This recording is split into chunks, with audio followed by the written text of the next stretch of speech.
It's the back to school season and families must be aligned.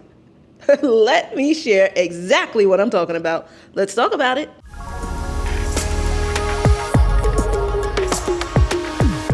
Hey everyone, Monica here. Now, many of you may know me as Miss Monica from the Preschool show, Circle Time with Miss Monica, where I'm the host and the creator of that show. But here, we get to talk after the last song is sung, and after we roll that rug up. Welcome to After Circle Time. This is a place where I get to have honest conversations with you about important topics. I get to share stories from my 21-year career in early childhood education, and we really get to tackle conversations about raising, teaching, and celebrating young children in today's world. So let's do it. Grab your favorite beverage and pull up a chair. It's After Circle Time. Oh, it's back to school season. It is the back to school season. I can't believe we are here again. I feel like we just took a break for summer break and it's pretty much over for some and it's winding up for others. But it is so important that we talk about transitioning into the back to school season, really getting your children prepared for back to school. And even the first few weeks of school, what does that mean? What does that transition look like? That's what we're talking about today. Today's topic here on the podcast, After Circle Time. And so that's what we're talking about today. I'm really excited about this topic. And yes, around this time, you're going to see tons of people talking about back to school. They're going to be sharing tips and they're going to be telling you all the things you need to do. But here on After Circle Time, we are going to get really, really real. Now, you are going to get all kinds of tips for back to school. Everyone's going to be talking about it during this time of year. But here on After Circle Time, we are really going to get real. And let's have some open conversation. Let me share what you really need to be doing to prepare your child and also prepare yourself, because it's not only about the children. It is also about the family, the parents, the caregivers, whoever is going to be a part of this child's journey through the school year, whatever that looks like. That's who it's about. It's about the entire family. How does your schedule, your routine, where your child goes to school, or if they're homeschooling, how does all of that affect the family as a whole? So this is not just about your child. It is also about you. So in the beginning, you may have heard me say, the family must be aligned. Yes, the family must be aligned in order for you to have a smooth transition. And yeah, look, nothing is perfect. There is no perfect transition into starting the school year. Whatever that looks like for each family is always going to be very different. And yeah, nothing's perfect. It's not perfect for the teachers. Hello. It's not perfect for the families, but you can do things in preparation. You can prepare and you can do things to make it smoother. You want a smoother transition. You want to feel like you have a little bit of control, right? I know as an educator, I want to feel like I have a little bit of control going into the school year, okay? And now I'm not in the physical classroom. I'm not in a physical school anymore, but I still teach children. I teach private lessons. I have a virtual program. And so I am still preparing my virtual classroom. And in doing so, I want to make sure the things that I'm preparing, the things that I'm doing are going to help me to have a smoother transition and a smoother start to the new school year, because that is so important. For a teacher, I am setting the tone for my classroom. I am creating the beginning of whatever that culture, the classroom culture is going to be, right? I'm setting the tone. I'm setting the tone for the beginning of the school year, especially for children who maybe this is their first time in a classroom. I work in early childhood, so I'm often meeting children who this is their first experience in a classroom, whether virtual, whether physical, right? And so you're setting the tone. This is the beginning of their school journey. This is the beginning of their education. I like to say journey. You could say education career, because it's like a job, right? They're gonna be doing this for many, many years as they go through the different grades. But we're setting the tone. The beginning of the school year, at the end of the day, what I'm trying to say is that at the beginning of the school year, we are setting the tone for the rest of the school year, for how this child is going to adjust and interpret and process and take all of this in. We're setting the tone for all of that. And so you want it to be as smooth as possible. Not perfect. There's no such thing as perfect, but it can be close to perfect. It can just feel good. And that's what we're striving for. That's what we're striving for. So I am going to share 10 tips with you. Okay? I'm definitely going to share 10 tips with you. And these are back to school tips. These are not only back to school, meaning you have to do these or these tips are centered on the before you even get your child to the school or to their program or whatever it is they're doing for this school year. No, this is not only for preparation, but this is also for the first couple of weeks as well. So you're going to see that the tips can kind of overlap into the beginning of the school year and just preparing for back to school. So let's get to it. Now, the first thing I said, this is number one. This is what I said at the top of this podcast, right? I said the family must be aligned. And I can't stress that enough. Your family must be aligned for back to school. And what does that mean? That's going to mean different things for different families, okay? Let me just start there. It is going to mean different things for different families. But the first takeaway I want you to go ahead and write down, this first takeaway that I want you to really understand when it comes to the family must be aligned, I need you to understand that your child or children, your child needs to understand what's going on. Did everyone hear me? Let me repeat myself for the folks in the back. Your child must understand what is happening. Whether 3, 4, 5 years of age, they must understand what is happening. Of course, the younger they are, the less they may truly be able to understand, but children get it. They get it at all ages. So you must tell them what is happening.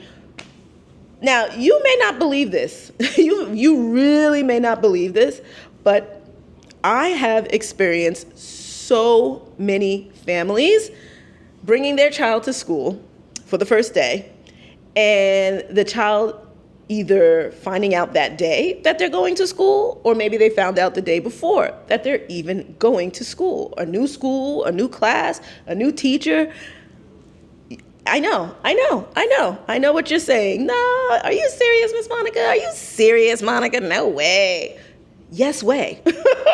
Yes way. This has happened over the course of my career. I have seen it. I've seen it all. I've seen all kinds of situations, believe me when I say. But one of the number one things I see is that children have no idea what's going on. They didn't even know they were coming to a new classroom. They didn't even know that they were going to be dropped off and mommy and daddy or whomever is going to be leaving them. They did not really understand what was going on. Now, granted, I work in early childhood education schools and classes and, those type of environments. So these are young children I'm specifically talking about. And here you probably have a young child in your life if you're even listening to this podcast or watching, right? So we are talking about children between usually the ages of 2 to 5. And so we know that there are going to be different levels of understanding based on their age. However, they should still be made aware of what's going on. And that could just mean that you're talking to them every day about starting a new school, meeting a teacher, meeting new friends, and what it's going to be. This can mean that you can take drives or maybe walks, depending on where their school is, if they're going to a physical school. Go to the school, visit the school. Even if you're not going inside the school, you could just pass the school, you can walk by the school, you can drive past the school and say, hey, that's going to be your school. Hey, soon we're going to be going there every day. Oh, you're going to have a new teacher in that building, And if you're homeschooling, hey, we have a new learning space we're setting up. We're going to start learning here, and you're going to start sitting down and coloring, and we're going to sing songs. And whatever this new education experience is going to look like for your child, you need to be talking about it with them every day. Okay, so if you're listening to this or watching this, and maybe your child is starting school next week, or maybe your child is starting school in a couple of days, and so you didn't prep them, you didn't start having talks 2, 3, 4 weeks, 3 months ago, and that's okay, because you always start with what you got, start with where you are, but you have to start. And so if it's 2 days out, I need you to start talking about it with them now. If you're 1 day out, go ahead and start talking. If it's the day of, talk about it. You need to prepare your child. Allow them to know what's going on. Now, I want to really explain and make this very clear, because some of you may come back later and say, Monica, I need to talk to you because I made my child prepare. I told them about it. We talked about it. We sang about it. We took pictures. We showed pictures. We read books. I did all the things. I let them know what's going on. We were all aligned, Monica. And then we got to school and they boo-hooed and they cried and they threw a tantrum and they threw themselves on the floor and they threw their book bag across the room, and they made me feel horrible as a parent or a grandparent or a caregiver. And you said to prepare them so they knew what was going on. I did, and I still do. And every child is still going to process that moment once they get there a little different. But the difference between the child that was prepped and the child that did know this was happening is that at some point, while they're processing all of this, because it is all so new and it is so big, this new world, this new classroom, all of it is so big in their tiny little life, right? And so, of course, it's going to be overwhelming. Of course, they're going to process it in whatever way they're going to process it. But at some point, they will remember those talks. You will be able to go back and remind them of those talks, maybe when you pick them up or in the evening time or the next day, or as you're trying to get through the beginning of the school year, right? The first few days of school, each day talking about it. It's going to be a little bit easier, not easy as, 1, 2, 3, it's going to happen overnight. No, but at least they have an understanding of what's happening. It is not a surprise. So that can take away some of the fear. Not maybe all of it, but some of the fear of being left alone with strangers, with people they're meeting for the first time. You want them to be able to have some comfort in that. So again, talking to them ahead of time is going to allow them to know that something is going to happen, something is changing. And so when they do head to the new school or the new classroom, or you do change their routine and set up for school in your home, or when they do see other children coming in and other parents saying goodbye, when they do experience all that, at least they had an understanding, or at least they have an understanding of what's happening, that it wasn't a surprise. It wasn't something that just came out of left field. So that can bring the fear down just a little bit more. So anything to help your child have comfort and feel at ease and to feel safe is worth doing. It is worth adding into the preparation. So the family must be aligned. That is number one. That is top of my list. The family must be aligned. Got it? Got it? Yes. Good. All right, we can move on because we spent like 30 minutes just talking about the family must be in line. But that is so important. That is so important. So important. Establish a routine is tip number 2. Yes. Now, this comes with preparation as well. And this is something most of us do naturally, is when we have something new happening, whether it's a new job or your child is preparing for school and they're going to a new school or they're going to a new program or whatever it is, you usually start scheduling and figuring out what the routine is going to look like. But do not forget, while you're establishing this new routine for getting to school every day or getting up and starting your homeschooling lessons, when you are establishing this routine, do not forget to what? What do you think? What do you think? Do not forget to include your child in this preparation. Include the child. I mean, this can go back to number 1 again. The family must be aligned. Do not forget to include your child in the routines.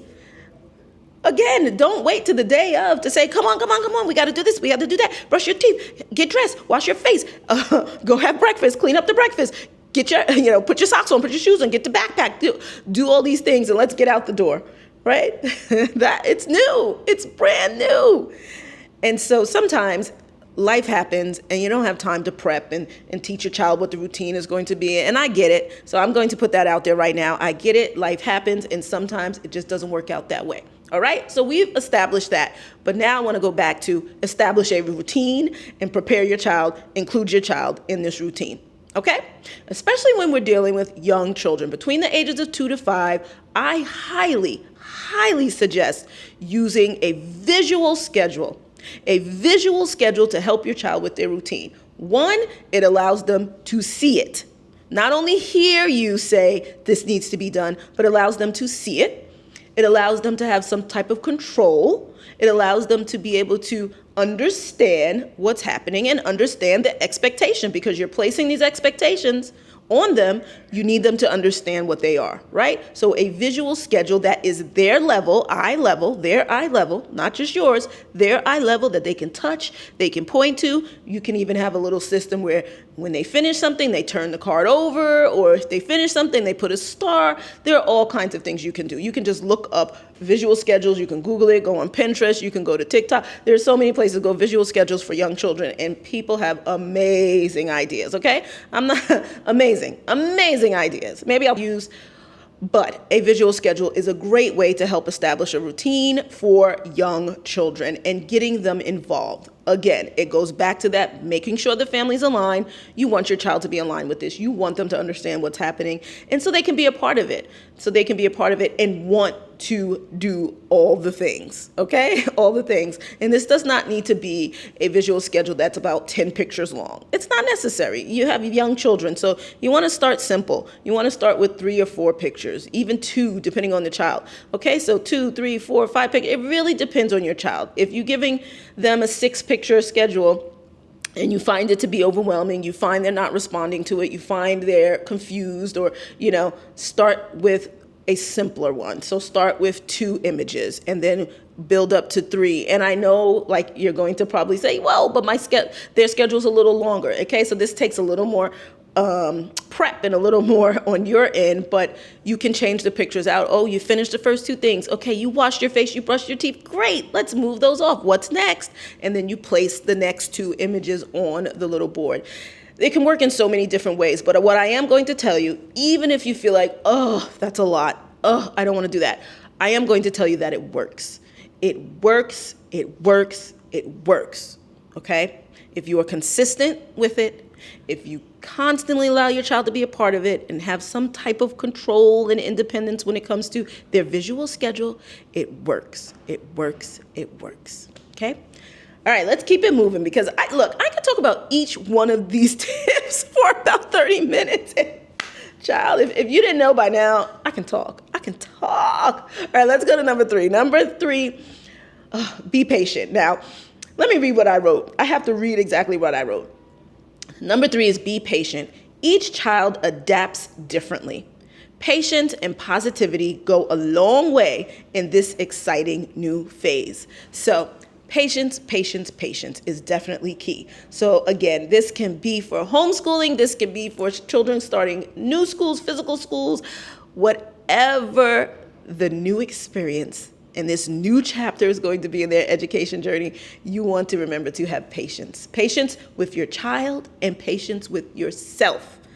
Give yourself grace too, because the transition is also happening to you too. You too are transitioning and creating this routine that you are very much a part of, okay? So have patience with your child and have patience with yourself.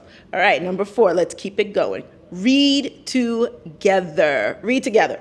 So regular reading time at home builds language skills and a love for learning. And you can also use this time to read books about school. Read books about school. You can incorporate reading into your child's routine. So if they have a bedtime routine, for example, you can incorporate the reading into their bedtime routine. But reading books each day leading up to school or leading up to this new big transition that's about to happen, that can really be helpful. That can be a part of making sure the family's aligned. That can be a part of your child knowing what's going on. Reading books about school and asking them questions about what they think and what do they think is going to happen and will they meet friends and whatever the case, right? So you can just use that time to really introduce them to this new transition that's about to happen in their life. This new, this new phase, this new phase. So it can be really exciting if you make it exciting. So make it exciting. It really can be an exciting time. And so you want to make it an exciting time. And it's okay. We have to acknowledge their feelings. So if they do have fear or they're scared or whatever they're feeling, they're sad, you do want to acknowledge those feelings. All right, let's move on to number 5, social skills. Okay, we are going to start fostering positive interactions and really, really strengthening your child's social skills and social interactions before they even get to the classroom. Okay, if you have time. If you don't, you're going to continue it on even after they enter the classroom. But social skills, encourage your child to take turns, to play games, to be able to play cooperatively, to be able to have different social interactions within their home or maybe even outside of the home in different play groups and things like that. You really want your child to have these different social interactions because it's just going to strengthen their social skills. And of course, in any early childhood setting, this is something children are starting to learn. And I would say around 3.5 is when children really start to be interested in playing with others and start to actually want to share or try even to adapt sharing. So I would say 2-year-olds, this concept of sharing is still a little difficult because at 2, they're usually in that phase of mine, give me, all about me phase. And then 3 going into 3.5, they start to come out of their shell and they start to have an interest and curiosity into other children and wanting to play with other children and trying to understand that whole concept of socializing, right? And sharing. I mean, that's the big one. Sharing is caring. Now, sharing is caring, yes it is, but look, as adults, we don't even want to share some of our favorite things. So we're going to talk about that and have a whole discussion about sharing and what's appropriate, what's not, et cetera, et cetera. But in this case, we're preparing for back to school. So you can start playing games at home and having opportunities for your child to learn how to take turns and learn social skills. That is something great. And that is something they can start doing at home, even before they get to the classroom. Okay? All right, number 6, let's keep it going. Drop off and pick up. Oh, know the school's drop off and pick up policies because this can really help with the first week of school. Yes. Try to understand it. Now, I know some schools have elaborate drop-off and pick-up policies, and the whole system, when you see it running, it can be overwhelming. I had to take my niece, look, let me tell you, I had to go to my brother and sister-in-law's house, and I stayed a week because my brother had surgery, my sister-in-law was working, but my niece still needed to get back and forth to school. So I went and I took care of her for that week as far as getting her back and forth to school.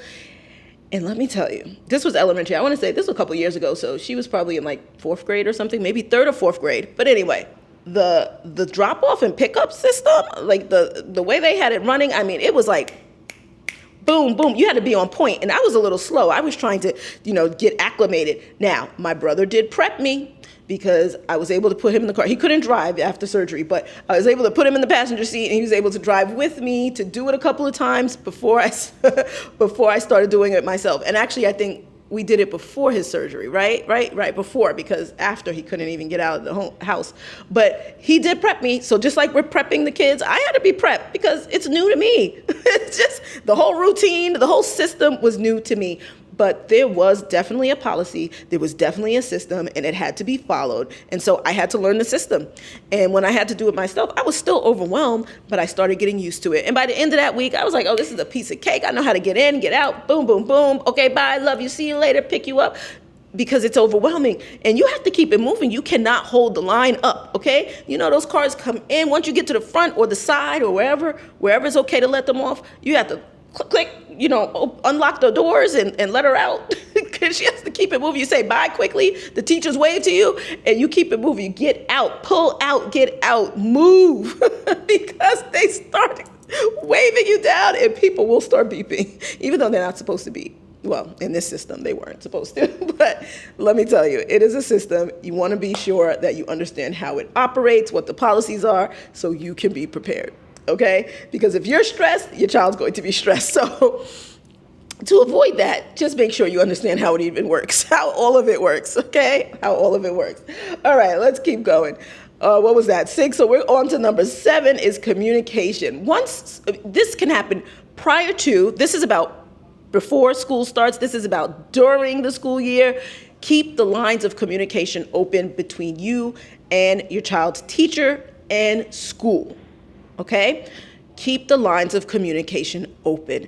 Why? Because you want to be able to talk to the teacher when you need to. You want to make sure they have your number and they're able to call you. You want to make sure that you understand how to get in contact with the teacher or administration whenever you need to, whenever you want to voice an opinion, you want to ask a question, you're not sure about something. Maybe your child said or did something and you're concerned and you need to get in touch with the teacher, or maybe the teacher wants to be able to contact you and share pictures or images or some of the celebrations or accomplishments your child has been a part of or has made. And so you want to make sure you're keeping the lines of communication open. You don't want to be the parent where it's like, no one can ever get a hold of you. No one ever sees you. You're not involved. And, it's no shade to anyone. No shade to anyone and how you do what you do, how you raise your kids, or how you decide to interact with their school. No shade, but I will say this, from the educator's perspective, we want parents to be involved. We want to make sure we have a clear line of communication with families, specifically parents or caregivers, because we're with your child for a number of hours per day. And so that's several hours, sometimes 30, 40, 50, 60 hours per week, depending on the program your child's a part of, right? I mean, I might be fluffing some of the numbers, but you get what I'm saying. Your child is in this community, this classroom community with me and maybe other teachers and other students, and you're not directly involved in the community each day because you're not physically there. However, keeping those lines of communication open allows you to really have some part of the community, because you want to have your place in the community. Even if it's small, it's large, whatever your place in that community is, you want to have a part in that, because this means so much to your child. This plays such a huge role in their life for this time right now, this time, this phase, this chapter in their journey. And so you need to be a part of that community in whatever way you can. So keeping those lines of communication open is so very important, and it is key to making sure that your child is having a positive experience. Okay? And I can share a story, I'll share more about this later, and I've talked about this so many times, my story, my nursery school story, and my mother pulling me out of my very first experience in a classroom, in nursery school, and those lines of communication not being open enough. Okay, now my mother had her lines of communication open. She was readily available and she was always available, but the teachers weren't communicating in the ways that they needed to and being honest with her about what was happening with me in the classroom. And so long story short, and like I said, we'll talk about this more in depth on another episode, but to make a long story short, I started having some behavior challenges, or actually behavior changes at home, and my mother felt it had to be a result of school, because where else was it coming from? She didn't know that was playing such a big role in my life and in my day, and she wasn't there. She wasn't a part of it physically, right? So seeing behavior changes with me at home, it led her to talk to the teachers, talk to the administration, and they weren't being very open with her. They were not being honest with her, and so that led to her pulling me out of the school. But it is a prime example of why it's so important to keep those lines of communication open and to be able to have access to your child's school, teacher, whoever, whenever you need, okay? And the same for the educators on the educator side. You, as educators, also need to keep lines of communication open. You need to be communicating with the families as well, okay? All right, let's keep going. Number 8 is about separation. And this is about gradually preparing your child with separation confidence before they even get to school.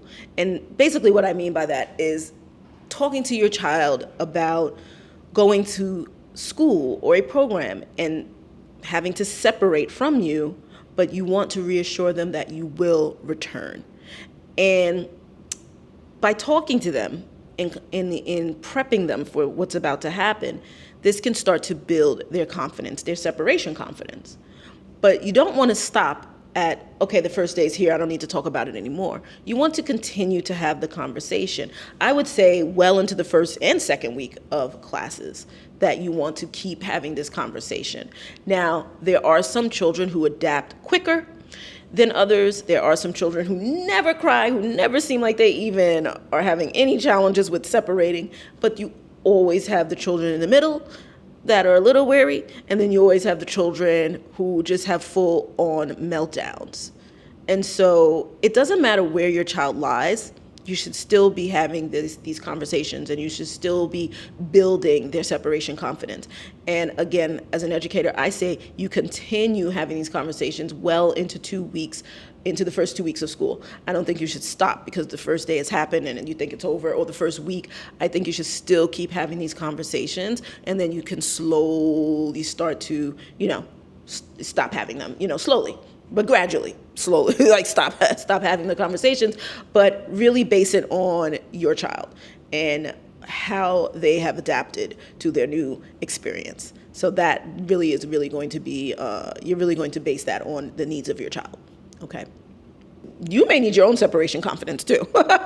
So you may need to be, pumping yourself up and strengthening your separation confidence, because a lot of parents, don't want to be separated from their children either. And you just feel like, oh, they're growing up, they don't need me anymore, and all of these things. So you too need to be having these conversations with yourself and with your children, of course. All right, number 9 is going to be a double whammy. We're going to make this a double whammy. First, we're going to talk about comfortable clothing, okay? Comfortable clothing. Choose clothing that supports the environment your child is in. And basically that means if your child is in a preschool, kindergarten environment, you want to choose clothing that supports flexibility, comfortability, of course. You want it to support play, being active. You want it to support their ability to go to the restroom on their own or with guidance. You want it to be easy for them. You want them to be comfortable. You want them to be able to explore and learn and play without any restrictions. And so comfortable clothing is something to really to think about when you are preparing your child for school. What are they going to be wearing? What are their go-to pieces? And then I said this is a double whammy because we're going to couple comfortable clothing with the supplies that you're preparing or sending your child off to school with. Whether you're sending your child off to school, whether you're homeschooling, what supplies are you getting for them? You want to make sure your child knows how to use them and that they are comfortable with them. So not only do you want them to be wearing comfortable clothing, but you want to make sure that they're comfortable with the supplies, with the backpack. Can they open it? Do they even know how it opens? With folders or notebooks or anything that the teachers say that they need that goes in the backpack, do they know how to put it in the backpack? Do they know how to take it out of the backpack? You want to make sure of that. What else? Pencil cases. That's a big one. Pencil cases. Can they open and close it? Can they put their markers, crayons, pencils, or whatever in? Can they take them out? Folders, all of the folders that they may use for the backpack. Do they know how to open the folder, close the folder, put it in the backpack? Those things. Scissors, they'll learn, of course, while they're in school how to use them, but you can also start safety skills with them that you shouldn't never hold the point out away from you, always hold your hand over it, don't play with the scissor, et cetera, et cetera. And also lunch packs, lunch bags, lunch boxes.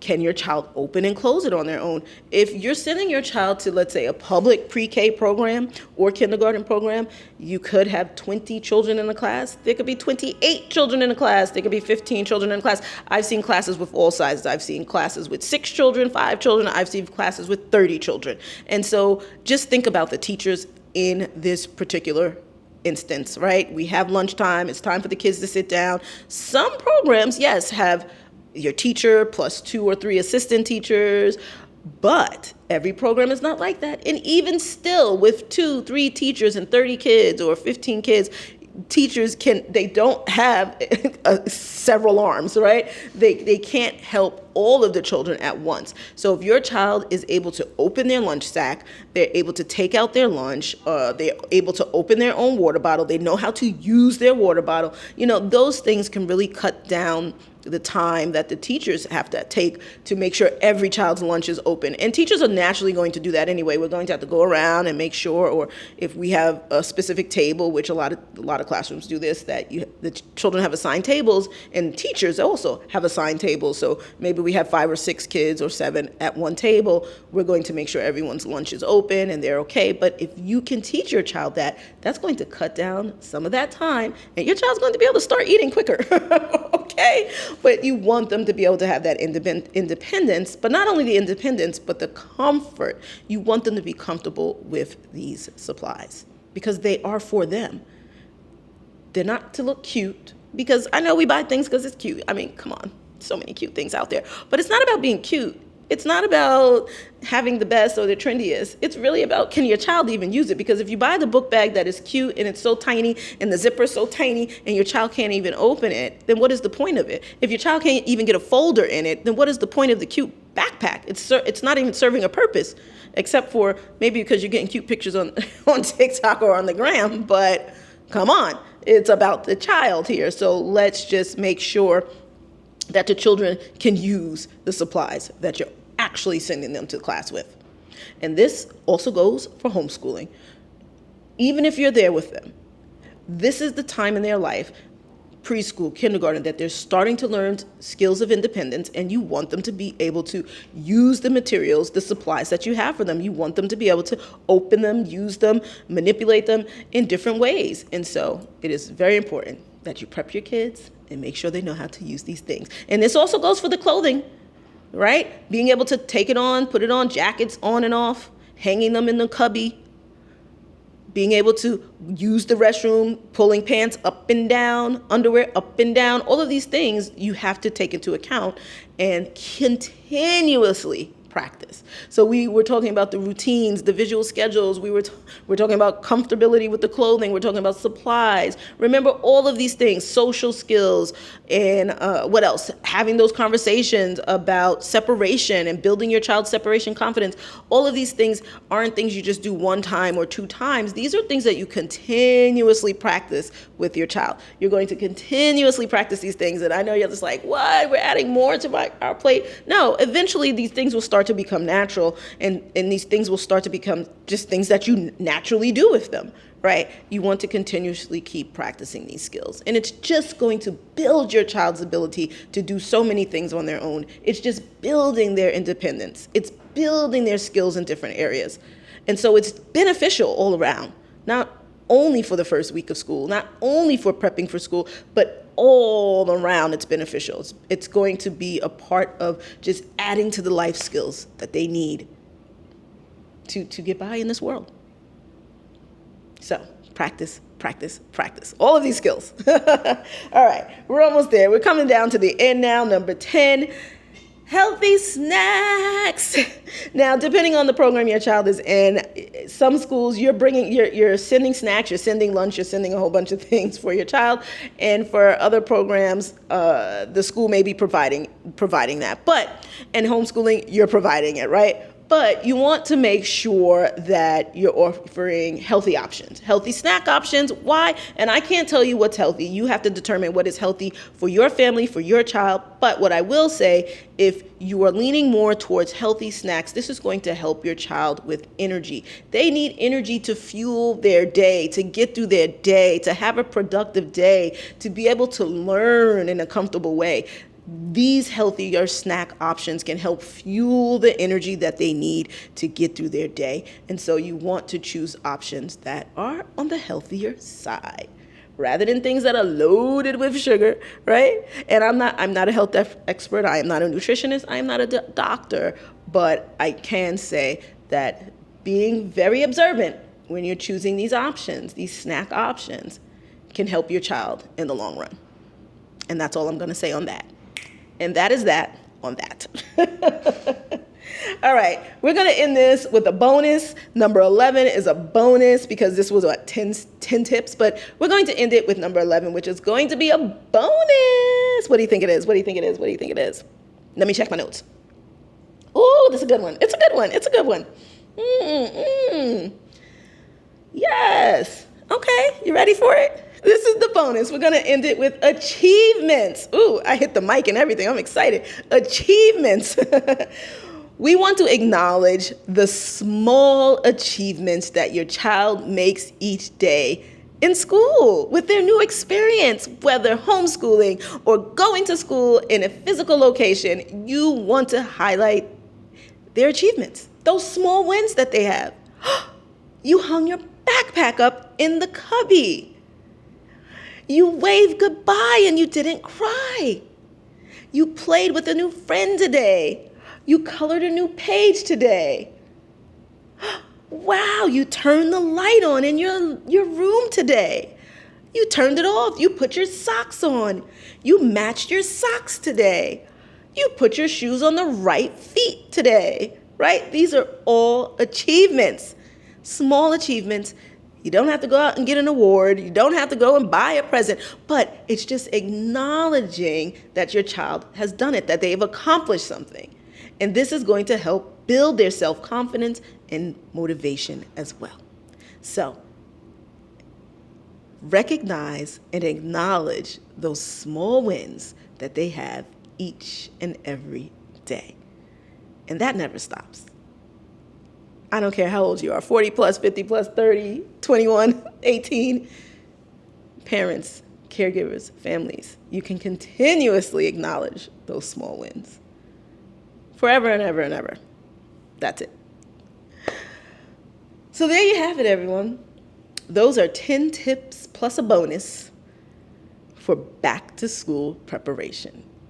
And that is real. I hope you found that helpful and real and open and honest and all the things. And of course, there are a ton of other things you can be doing, but those are the 10 or 11, because there's a bonus, that I feel are so important to your child having a successful start to a brand new school year.